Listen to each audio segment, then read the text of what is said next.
A number of the nation's largest newspapers, and I don't say this lightly, I have a huge amount of respect for the media, but a number of the nation's largest newspapers made an age-old mistake today. They took the words of the Trump administration at face value and spit them right back out to the American public without context, without much of anything. Here were some of the headlines this afternoon. Here's one from the Wall Street Journal. Trump's Iran decision to come within 2 weeks.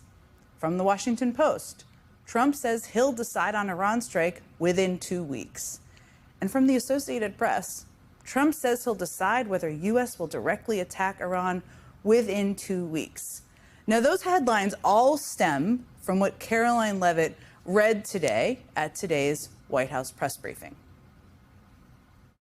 Now, regarding the ongoing situation in Iran, I know there has been a lot of speculation amongst all of you in the media regarding the president's decision-making and whether or not the United States will be directly involved.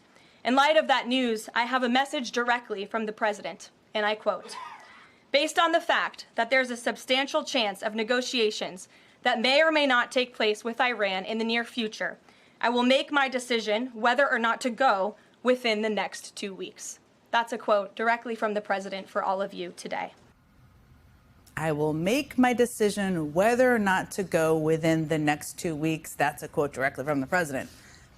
All of that in isolation, if it was from another White House, it makes it sound like the current president wants to give himself and his advisors time to really consider, one of the most serious foreign policy decisions a president can make. He wants to be clear, maybe, to the public that they can expect a decision from him in 2 weeks.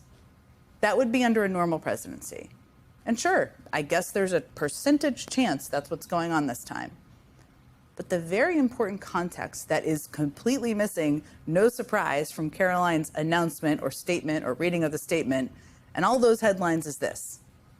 I'll get to it in 2 weeks is one of Donald Trump's absolute favorite tactics. He literally uses it all the time.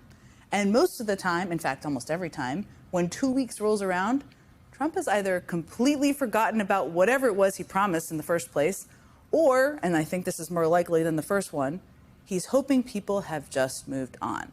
That the news cycle is on to something else. Maybe something else he fabricated. Maybe just something else in general.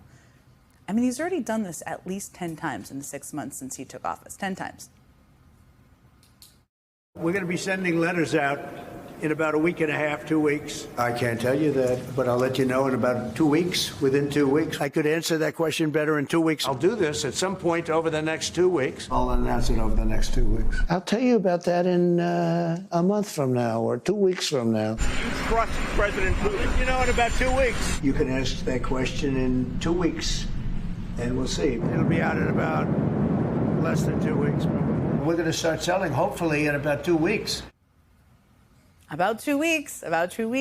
Maybe it's a tick. Maybe he read a marketing report that says people move on in the media. Who knows?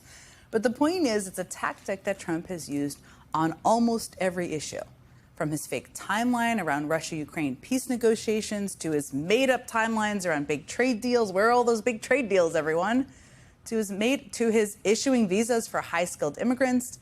He claims it all is coming in just 2 weeks. Of course, it never does. And honestly, it's a bit maddening that this tactic can still spark headlines like all of the ones I read earlier. Because it's not new. He did the exact same thing throughout his first term in office. We're going to be announcing something, I would say, over the next 2 or 3 weeks. I'll be making a big decision on the Paris Accord over the next 2 weeks. We are coming out with that plan in 2 weeks. We'll be reporting back sometime over the next 2 weeks. You'll be seeing that over the next 2 weeks. Over the next 2 weeks. And it doesn't have to be today. It can be tomorrow. And it can be in 2 weeks from now. Could be in 2 weeks from now. Could be in 2 weeks. Notice the pattern there? It's a big pattern. I could honestly spend half the show just showing you clips of Donald Trump promising to do something in exactly 2 weeks. You can Google it. There's lots that he never ended up doing. And we've kind of known about this forever. This was the headline from Bloomberg less than 6 months into Trump's first term. Here it is, quote, "In Trump's White House, everything's coming in 2 weeks." So what should we actually take away from Trump's 2-week deadline on Iran? Because that's what we're talking about and dealing with now. Well, one likely possibility is that Trump doesn't want to have to make a decision about this at all. He just wants to keep punting it down the road. He doesn't mind the speculation, the attention, but he doesn't want to actually commit to a decision, and it's not hard to see why.